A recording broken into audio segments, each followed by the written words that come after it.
Jack, come on, get back!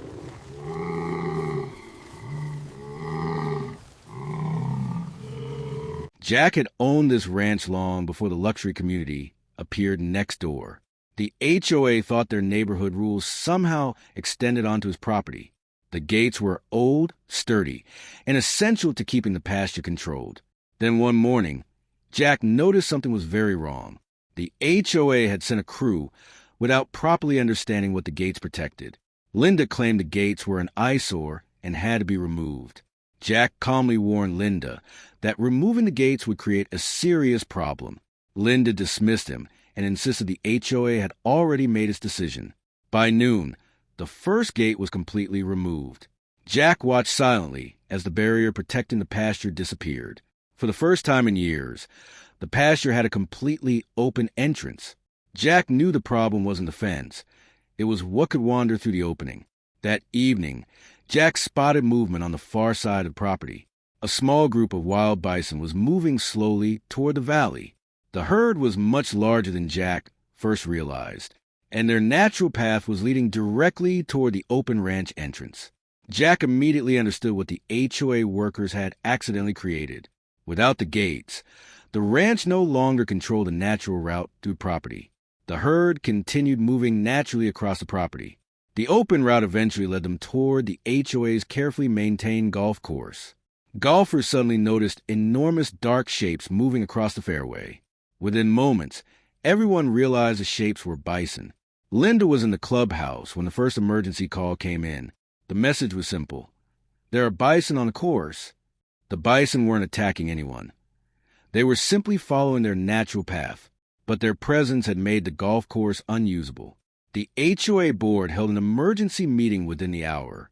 Everyone wanted to know how the herd had reached their private golf course. Jack wasn't celebrating the HOA's problem. He simply knew exactly where the situation had started. The next morning, Linda came back to Jack's property. This time, she wasn't demanding anything. She wanted his help.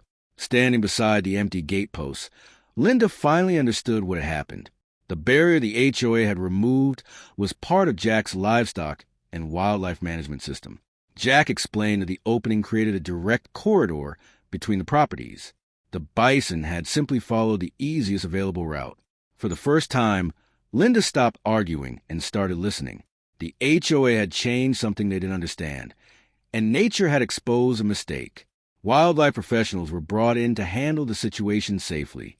The priority was protecting both the people and the animals. The golf course was temporarily cleared while the professionals monitored the herd.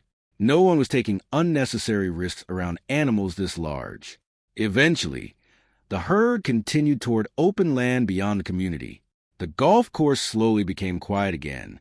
Once the area was safe, Jack rebuilt the gates properly. This time, the HOA understood why those gates had been there in the first place. The HOA board finally agreed to respect the ranch boundary. They also decided that future property decisions would require proper communication with neighboring landowners. The ranch was back to normal. The new gate stood exactly where they belonged, protecting the property without interfering with anyone else's land. Linda never forgot the morning the bison appeared. It taught her that not every boundary is meant to be changed just because it looks inconvenient. Jack had warned them before the gates came down. Sometimes the smartest thing you can do is listen before changing something you don't understand. The HOA wanted a cleaner view and a simpler boundary. Instead, they learned that nature doesn't care about HOA rules. And that's how one removed barn gate turned into the HOA's biggest wildlife headache. Like, subscribe and tell us, where are you watching from?